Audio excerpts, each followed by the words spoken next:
श्रीकृष्णं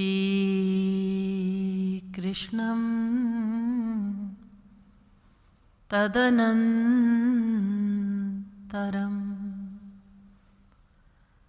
गुरुः पापात्मनां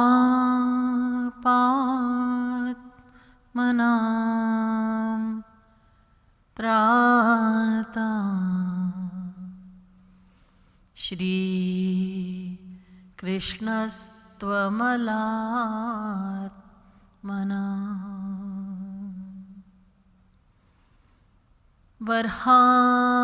वर्हापीडं नटवरवपुः कर्णयो कर्णिकारं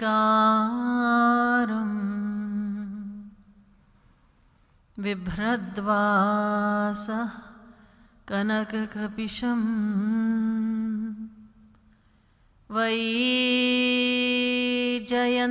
वैजयन्तीं च मालाम्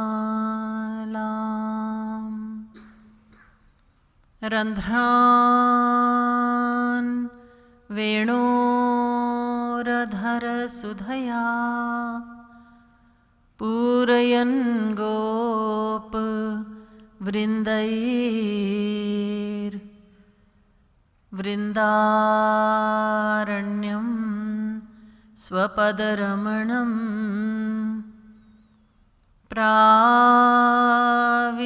प्राविशद्गीत कीर्तिः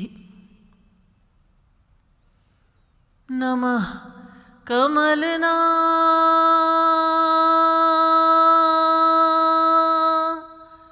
भाय नमः कमल मालिने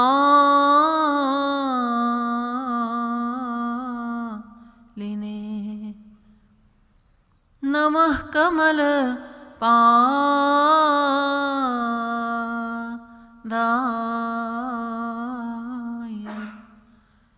नमस्ते कमलेक्षण यो ब्रह्माणं विदधाति पूर्वं यो वै वेदांश्च प्रहिणोति तस्मै तग्वंह देवमात्मबुद्धिप्रकाशं मुमुक्षुर्वै शरणमहं प्रपद्ये।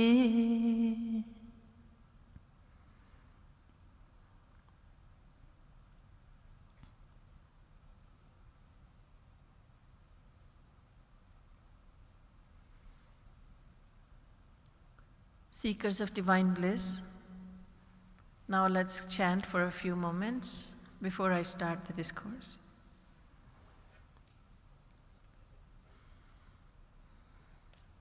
Gopala, Gopala, Radha Vallabh Gopala, Jai Jai Gopala, Gopala, Radha Vallabh Gopala, Jai Jai Gopala, Gopala,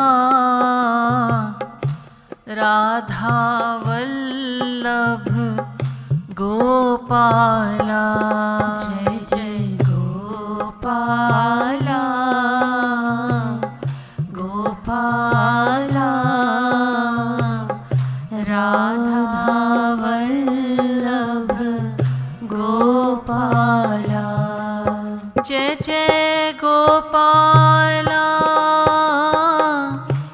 Gopala, Radha Vallabh Gopala, Jai Jai Gopala, Gopala, Radha Vallabh Gopala, Jai Jai Gopala, Gopala,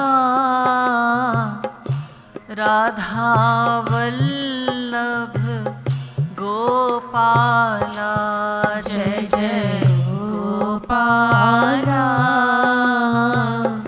Gopala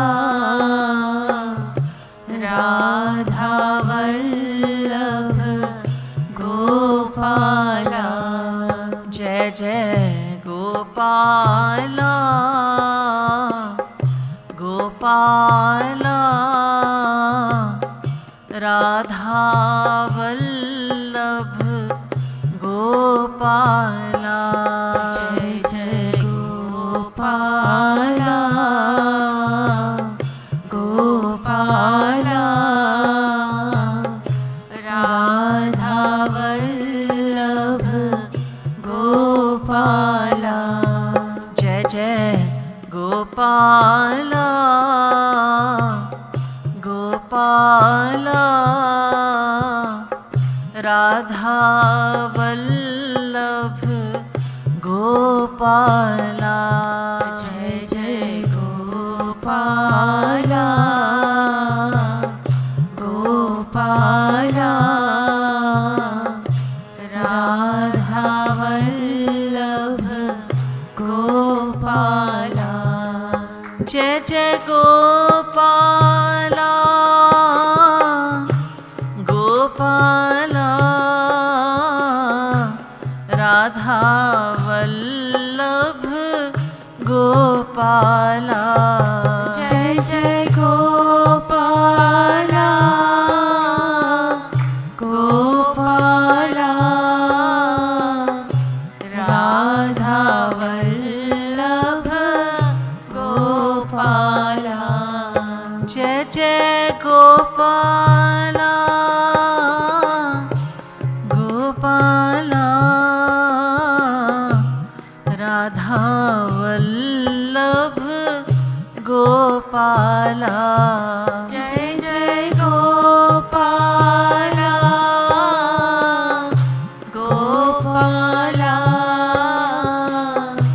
Radha Vallabh Gopala जय जय राधा वल्लभ गोपाला जय जय राधा वल्लभ गोपाला जय जय राधा वल्लभ गोपाला जय जय राधा वल्लभ गोपाला जय जय गोपाला गोपाला राधा वल्लभ गोपाला जय जय गोपाला गोपाला राधा वल्लभ गोपाला जय जय राधा वल्लभ गोपाला जय जय राधा वल्लभ गोपाला जय जय राधा वल्लभ गोपाला जय जय राधा वल्लभ गोपाला जय जय गोपाला गोपाला राधा वल्लभ गोपाला जय जय गोपाला गोपाला राधा वल्लभ गोपाला जय जय गोपाला गोपाला राधा वल्लभ गोपाला जय जय गोपाला गोपाला राधा वल्लभ गोपाला जय जय गोपाला गोपाला राधा वल्लभ गोपाला जय जय गोपाला गोपाला राधा वल्लभ गोपाला जय जय राधा वल्लभ गोपाला जय जय राधा वल्लभ गोपाला जय जय राधा वल्लभ गोपाला जय जय राधा वल्लभ गोपाला गोपाला गोपाला राधा वल्लभ जय जय गोपाला गोपाला राधा वल्लभ गोपाला बोलिए वृंदावन बिहारी लाल की जय। श्रीमद् सद्गुरु सरकार की जय।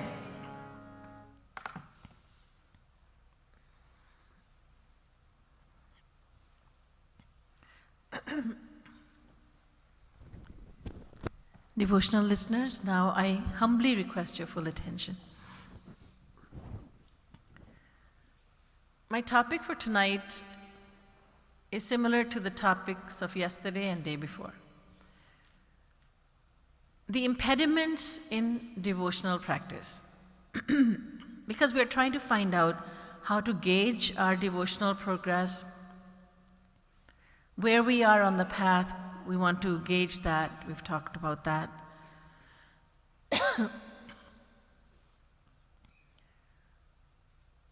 We now want to talk about the impediments. We've also talked about what to look out for, how to handle the challenges in devotional practice. So today, the impediments. These impediments are not caused by something or someone.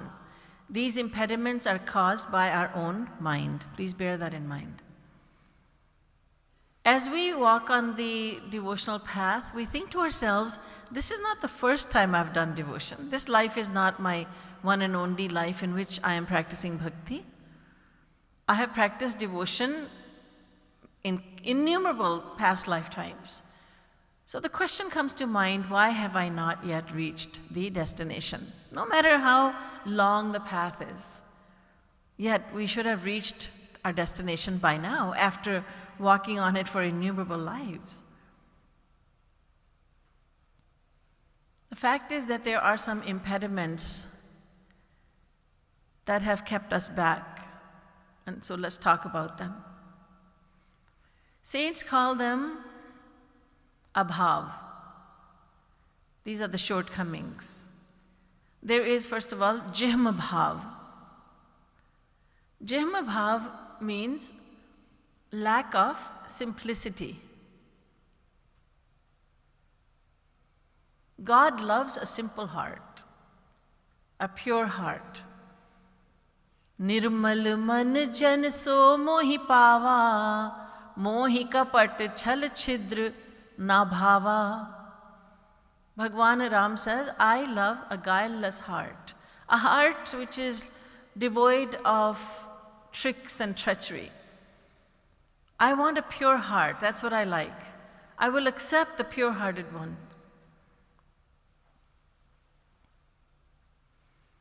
He does not like chal kapat, he doesn't like tricks and tactics. And when we are children, as children we are very simple. Simplicity is a godly quality. We see the simplicity in children and we gravitate towards that simplicity. How simple this child is. Because we are no longer simple, but children are very simple. A child does not know how to hide the truth. A child doesn't know how to tell a lie. A child is incapable of hiding the truth, and he doesn't understand the concept of telling a lie. I stay with many families throughout my travels, and one of the women at the families I was staying with, the mother told me this about her child when the girl was very little. She said that her daughter came home one day and she was crying, and the mother asked, "What's wrong?" And she said, "Priya beat me up. She hit me." Priya is a girl from the neighborhood. And the mother said, "Then what did you do?" "I just started crying and I ran away from there."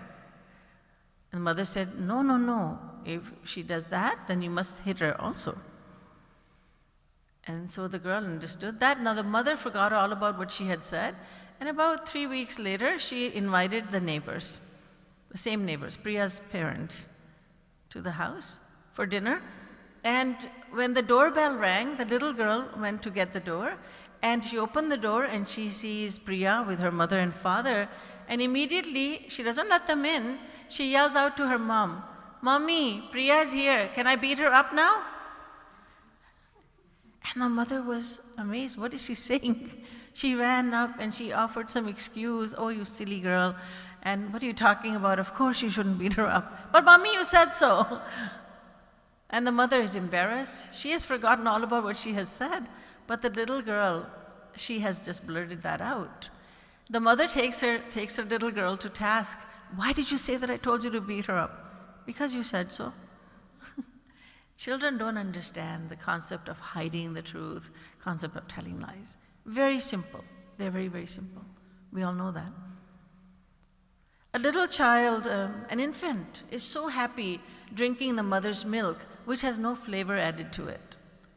And morning and all day long, the infant is just drinking mother's milk. And very happily drinking it, kicking up its little feet and just shrieking with laughter, so happy. But when that child grows up, and that child gets the taste of strawberry milk, there are strawberry flavoring in the milk, chocolate flavoring, there are so many different flavors. Now you give the child the simple milk, the child says, "I don't like it." Because the child has grown accustomed to the taste. Now the simplicity that was there earlier is no longer there.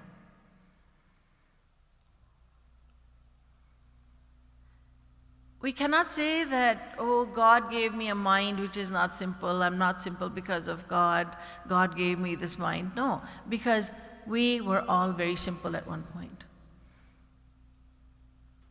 And then we became contaminated. We started hiding the truth. The same child who could not hide the truth now may be hiding the truth from her own mother.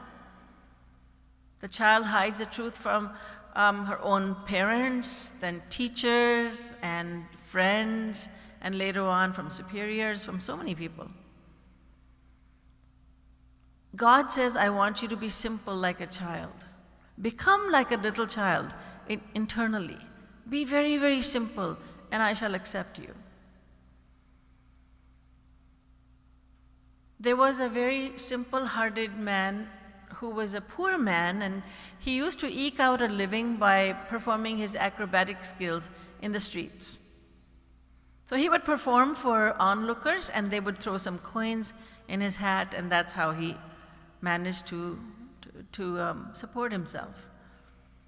But he really didn't have anything much, and one day he went into a church, a Roman Catholic church, and there he saw that people were lighting candles before the image of Mother Mary, and they were all asking for something or the other. So this innocent man thought, Mother Mary must give them what they ask from her, so I will also ask her for some things. He was not a greedy man, so he thought, I would ask for just enough food. That, "Oh, my mother, please make it so that I have enough food to eat throughout the day, so that I have just simple clothing and shoes on my feet." That's all that he wanted. But before he could ask, he thought, well, people in the streets, they give me coins, they give me some money after I perform for them. So I should perform for Mother Mary also. Why else would she give me something? People give something in return for something. So I shall give her the performance of my life. But how could he do that when everybody's in the church? So he thought, I'll just go into hiding and I'll wait for everybody to leave, and then I'll give a private performance to the mother. He did not look upon Mother Mary as a statue. He looked upon her as the mother. She was very alive to him. So he waited until all the priests and all the congregants had left, and then he bolted the door from inside, and he moved some of the furniture, and he started performing. He was jumping up and down and performing acrobatic and displaying acrobatic skills. He was giving the best performance of his life. He was covered with sweat, and in the meantime, the priests were outside. They could hear something going on inside, so they thought, what is this? Let's check this out. They tried to open the door, and they could not because he had bolted it from inside. They tried to break down the door, but then he came out of his hide. He came out and he opened the door for them. When they looked at him, they said, what are you doing here? What were you doing? And look at what you've done. You've disturbed the furniture in the church. You have put the pews here and there. What are you doing? And he said, I was just performing for Mother Mary. And they said, performing for Mother Mary indeed. And they started to beat him up for defiling the church. But just then, the whole church was bathed in white light. And all the priests were astonished, what is going on? And Mother Mary spoke to them. She said, this is my innocent-hearted devotee. Don't you dare harm him. I am very pleased with him because he does not look upon me as a statue. He was trying to please me. Now, all of you priests, you never thought me to be anything but a statue made of stone. When they heard this voice, they all fainted. And the innocent-hearted devotee attained God realization because he had this innocent faith in God. The innocent ones are extremely dear to God. They are the ones who are graced by God. So one of the problems that we have, one of the ways in which we are lacking, one of the impediments in devotional practice is our lack of simplicity.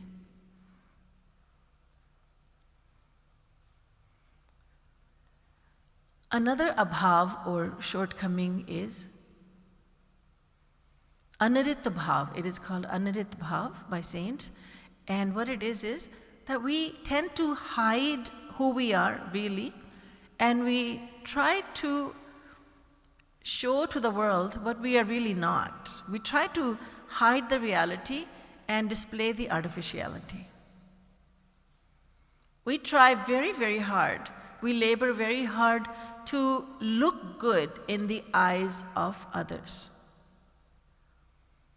As Sri Maharaj Ji often says, Jagatguru Sri Kripalu Ji Maharaj often used to say, if only you could work so hard on becoming good, you work so hard on looking good in front of others, if only you could work so hard in actually becoming good.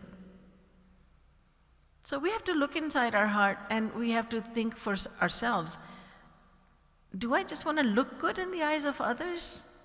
Or do I really want to become good? Do I behave the same way whether the room is full of people or there's no one here? One simple example, don't mind, is that there was a rule that was established here, and according to Maharajji's instructions, that there will be no talking in this hall. So from time to time what I hear is, oh, but Didiji's not here, right? She doesn't know I'm talking here. But Maharajji's here, Radha and Krishna are here, but if she's here, we will stop talking. If she's not here, who's here to stop us? It's a small example, but this is how we think. But you know, a rule is a rule, a law is a law. Whether or not somebody's there to check you every time, whether somebody's there to check us all the time, or nobody's here to check us. If we're going to follow the rule, if we're going to be good and follow the rules, then we should do it all the time. But we do, all of us, we have this in mind that if I'm in front of people, I will put on my best face, I'll put on my best behavior. I will do that. Shri Maharaji used to laugh and say, now everybody, if someone were to come and see all of you, and all the devotees had gathered in the sadhana hall, Maharaji would say, if someone were to look at all of you right now, that person would say, all of these people are God realized. Because you're on your best behavior, you're not doing anything wrong, because our Guru is in front of us, so we don't do anything wrong, we don't say anything wrong, we behave well. And Shri Maharaji says, but when you leave from here, there's no saying what you will do. And that is the truth. We understand, that is the truth, we realize that. So hiding the reality and displaying the artificiality.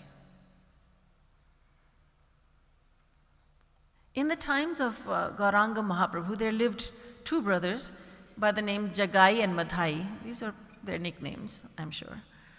Jagai and Madhai. Their names are well known. And they were born in the family of Brahmins, but there was nothing holy about them. A Brahman is Brahmajanat iti Brahmana. Brahman is one who knows Brahm. But these two brothers had nothing to do with God.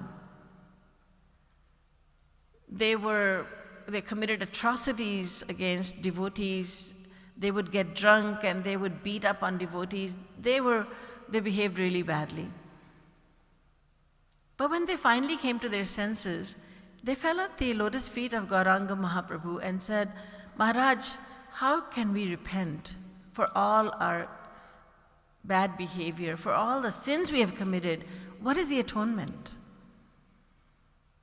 Gauranga Mahaprabhu instructed them to build a ghat on the bank of Yamuna river so that devotees may use it, so that it could serve the devotees who are coming there to bathe. He said, build a ghat on the bank of the Ganga river, and all the pilgrims who come there, then you bow to them, hold on to their lotus feet, and disclose to them all your sins. All the sins you have committed, you go ahead and tell people, I've done this wrong, I've done this, I have bothered devotees, I have done this, I've done that. Go ahead and disclose all the wrongs you have committed in life. And they did that. Even today, on the bank of the Ganga in Navadvip, there is a ghat named after these brothers. So go ahead and tell people. The Guru said, go ahead and tell people all your vices, of all your vices. There was a disciple who asked his Guru, Guruji, I really want to attain God. Guru said, you are just paying lip service. You don't really mean that. No, Guruji, I mean it. I really wish to attain God. The Guru said, then do one thing that I'll tell you to do. I'll do anything. Go and tell everybody all the evil things you have done in life, all the sins you have committed. And the disciple had a puzzled look on his face. Tell everybody all my vices? Can I just tell you? I don't have the courage to tell everyone, but can I just tell you, Guruji? The Guru said, I already know about them, but you've got to tell others about them.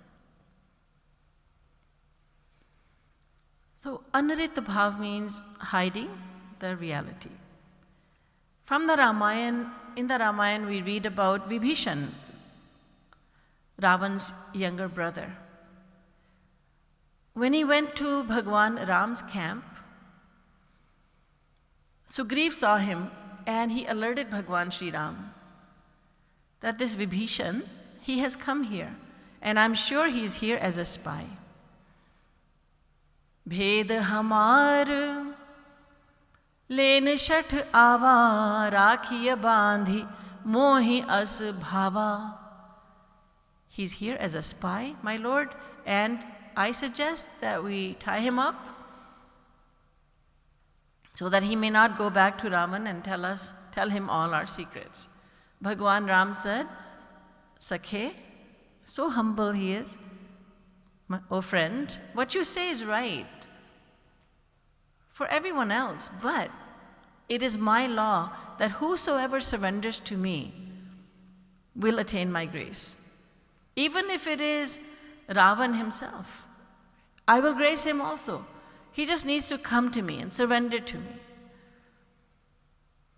And Sugriv told Vibhishan, come. Vibhishan saw Bhagwan Sri Ram from a distance, and Sugriv and everyone saw how moved he was having the darshan of Bhagwan Sri Ram from a distance.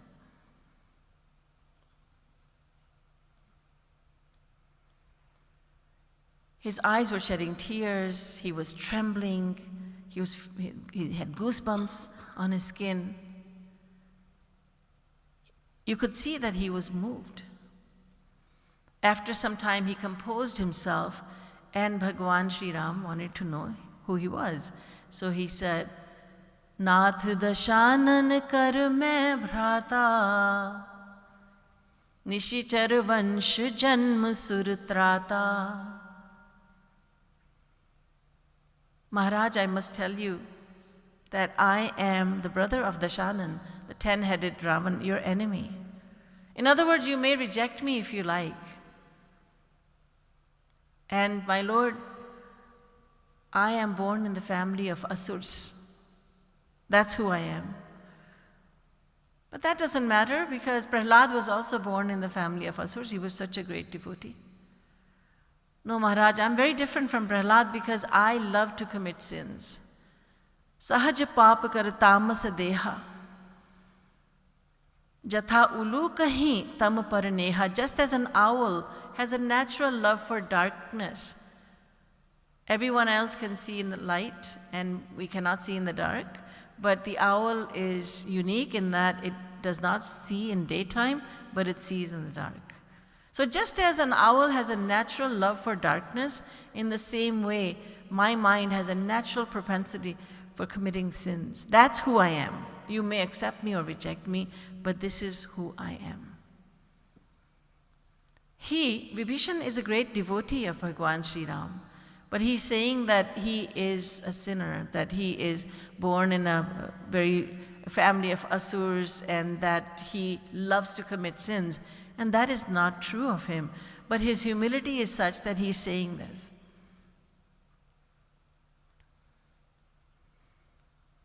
So we must look out for this shortcoming within us, that we don't like people to see our reality.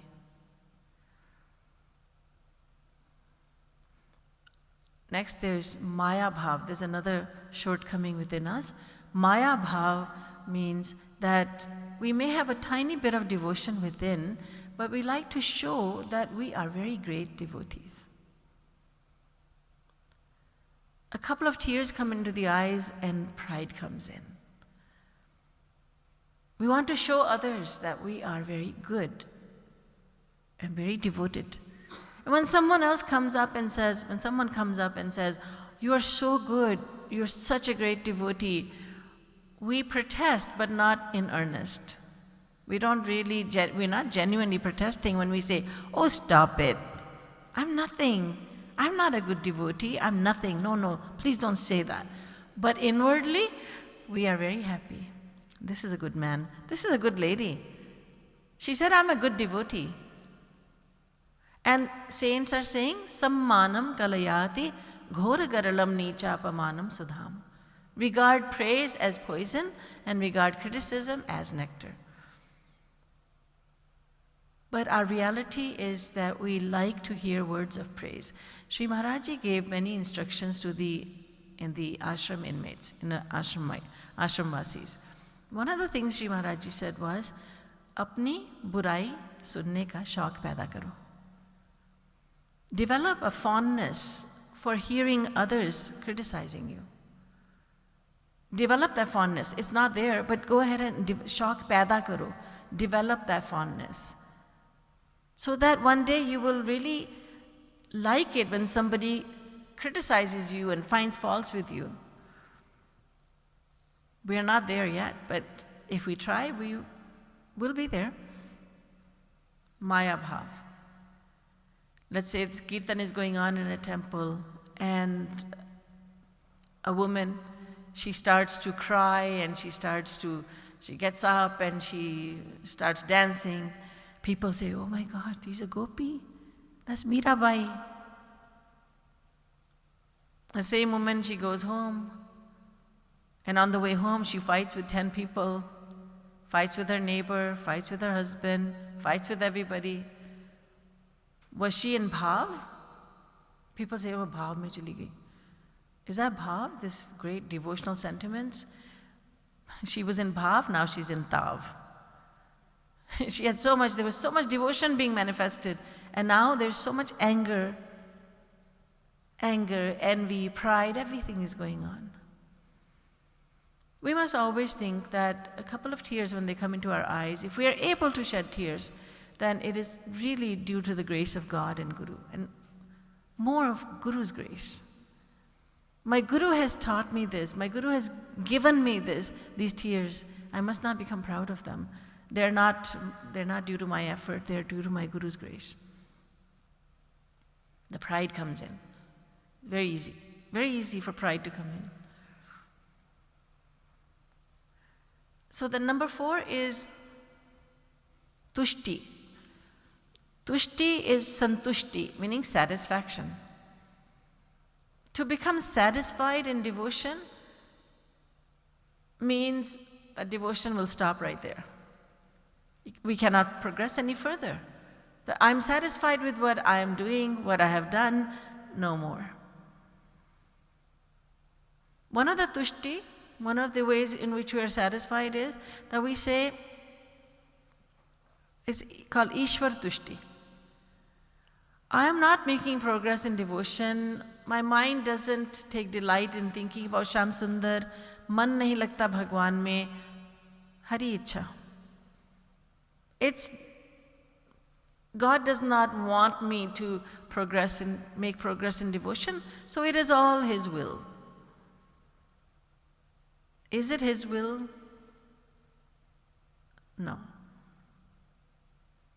When we talk about making progress in our material life, we don't say it is all God's will. I mean, if He wants me to get this promotion, I will. If He doesn't, I won't. I will just wait for a sign from Him. When it comes to material progress, we make great efforts, don't we? People make great efforts to make progress in their material life, to get a better job, to get into a good profession, to have many things, worldly things. There is so much labor put in that. There's so much hard work that is put into making material progress. When it comes to spiritual progress, devotional progress, we tend to say, Bhagwan ki ichha, jaisi unki ichha. Upar dekhte hain. Aise Bhagwan ke upar hi rehte hain. We look upwards and we say it's God's will. No, it's human's will. It's our will. God gives us a mind. He enables us to perform actions. He enables us to perform worldly actions, devotional actions, and now the choice is up to us. So we should not put the blame on God. God has given us all the graces, His most important graces, the greatest of graces. First of all, the human form of life, and then He has given us a guru, He has given us a hunger for God. God has given us everything. He has given us all the tools with which we can use to make progress in devotion. If we don't do that and we put the blame on God instead, then we are very big offenders, aren't we? Then there's another tushti, another way that we say, I'm satisfied with what I'm doing, because it is sharan varan tushti. I'm satisfied that I have surrendered to God. And how did you surrender to God? I folded my hands before God and I said, Shri Krishna sharanam mama. Oh Shri Krishna, I'm surrendered to you. Ho gaya. That's it. I spoke these words in front of God, so I have surrendered to God. I have said to Him, I'm surrendering myself. And I'm surrendered. I have performed some rituals and ceremonies, and I have taken the holy water in my right hand, and I lifted my left arm, and I recited a mantra, and I took the water from my right hand and threw it back from under my arm, and that means I have surrendered to God. It means that I have asked Him for forgiveness, and all is well now. At the same time, we hear and read that the kingdom of God is not in words. God is not impressed with our words. Our words and our external behavior, our rites and rituals and ceremonies they leave no impression on God. God does not care for that. So we think that by performing certain rituals and ceremonies and speaking certain words in front of God, that we have surrendered to God, and we become satisfied with that. Shri Maharaj Ji used to say, "Sham ko khoob si pi aur subah ko toba kar li." Sham ko khoob si pi, subah ko toba kar li, to rind ke rind rahe aur haath se jannat na gayi. There lived a man who was very fond of drinking. And every evening he would drink, mindlessly, just drink. It became a habit. And if you asked him, "Why do you drink?" "I don't know. Just a habit. I eat every day, I sleep every night, I drink every evening. That's it." So he would drink every evening, then he would fall asleep, and the next morning he would come to the realization that, in my religion, I know that drinking alcohol is one of the biggest sins. So then he would say, "Toba, toba, toba." He would ask God for forgiveness. Then he would be satisfied that God has forgiven him. So that same evening, he would come home from work, he would drink once again. Following morning, he would ask for forgiveness, and this went on. And he was very satisfied that he was asking for forgiveness, was he not? So he was satisfied. But surrender to God is to be done with the mind, not through words or ceremonies. So Sharan, Varan, Tushti. That's another way in which we are lacking. And we become satisfied. And when we are satisfied, we fail to make further progress because we don't try anymore. What I'm doing is enough. And then there is Bhagya Tushti. We become satisfied thinking that, it's not in my destiny to make progress in devotion. Meri kismat mein hi nahi likha, ab main kya karu? I am a slave of my destiny, and my destiny is such that it does not have huge amounts of devotion in my life, so that's it, I'm satisfied. But what is destiny? The scriptures ask us, what is destiny? And they tell us, Purva Janma Kritam Karma Taddaiva Miti Kathyate. The actions we performed in previous lives with the freedom of will are now known as destiny. Sanchit Karma, some of them, they are innumerable. Some of them have been given to us as consequences, fruits of those actions. Now that is known as Prarabdha Karma, that is known as destiny. So this destiny has been created by us. God did not give us a good destiny or a lousy destiny. We ourselves are responsible for the destiny that we have. Why should we say that my destiny is so bad that I cannot make spiritual progress? Our destiny is amazing. It is an amazing destiny that we've all ended up with. The fact that we are born as human means that we have really amazing destiny. Only about 8 billion humans on planet Earth right now, and we are just members of this very exclusive club that has very few members. 8 billion is nothing when you compare that number to the number of other creatures, insects, birds, animals, plants, trees. Our destiny is a great destiny. We should not put the blame on destiny. Then we put the blame on time, samay, kal tushti. We become satisfied thinking that it's not my time yet. If someone who is very young, a young man or young woman or child is practicing devotion, there'll be so many people saying to that one, "Arey, tumhara samay nahi hai ye sab karne ka. This is not your time to do this.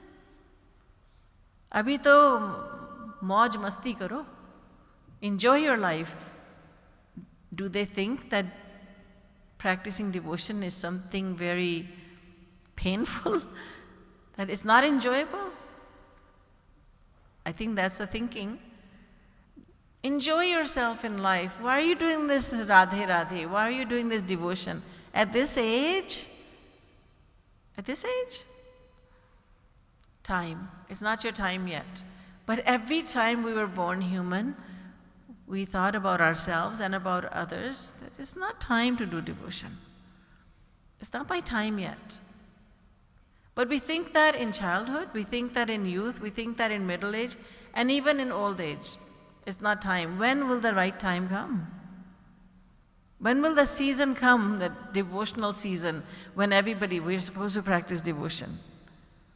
You know, like socially there's a graduation season, there's a wedding season, everybody's getting married, everybody's having these parties, everybody's having these get-togethers. And I'm yet to hear anyone saying that this is the satsang season. Everybody, the whole neighborhood is doing lots of satsang. That time never comes. That time never comes because there's no good time to practice devotion. That's what we have decided. So kal tushti, samay hot balwan. Time is the all-powerful entity. Purush bali nahi hot hai, समय होत बलवान, भिल्लै लूटी गोपिका, सोई अर्जुन सोई बान. It's all a matter of time. Sometimes your time is the right time, sometimes it's the wrong time. But you know, if it's not the right time for me to practice devotion, then nothing will happen. But what we call time is synonymous with what we call destiny. You call it destiny, you call it time, it's the same thing. These are excuses that we make, and these are not good excuses. Saint Tulsidas tells us, Jo na tare bhav sagar, nar samaj as pai, so krit nindak mandamati, atam hangati jai, so paratra dukh pavai, सिर धुनि धुनि पछिताए, काल ही कर्म ही ईश्वर ही मिथ्या दोष लगाए. Tulsidas ji says, if you're not striving towards God realization despite being blessed with a human form of life, then you are the biggest of fools. The individual who does not strive for God realization is the biggest fool. And on top of that, he puts false blame on kalahi, karmahi, ishwarahi, on time, on destiny, and the will of God. Then he becomes an even bigger offender in the eyes of God. He's an offender because he's not taking advantage of this opportunity, rarest opportunity to practice devotion to God and trying to reach God. He's not availing himself of this opportunity. So that's an offense. And then he becomes a double offender because he is trying to put the blame on God and on destiny,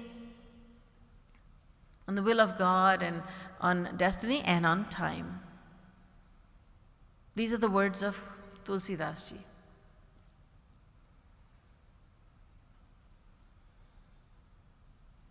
So there are these shortcomings within us. We need some time during the daytime. We need to schedule that time. We do schedule time for many activities, don't we? I have a meeting at 9 o'clock in the morning. It'll go on till 10 o'clock. Then I have a lunch to go to at that time at 12:30 p.m. Then I have this. I've got to pick up the kids. I've got to do the scheduled. Life is so scheduled. And then we must therefore also schedule a time in which we are able to be by ourselves and think, who am I and where am I going? What am I doing to get where I want to go?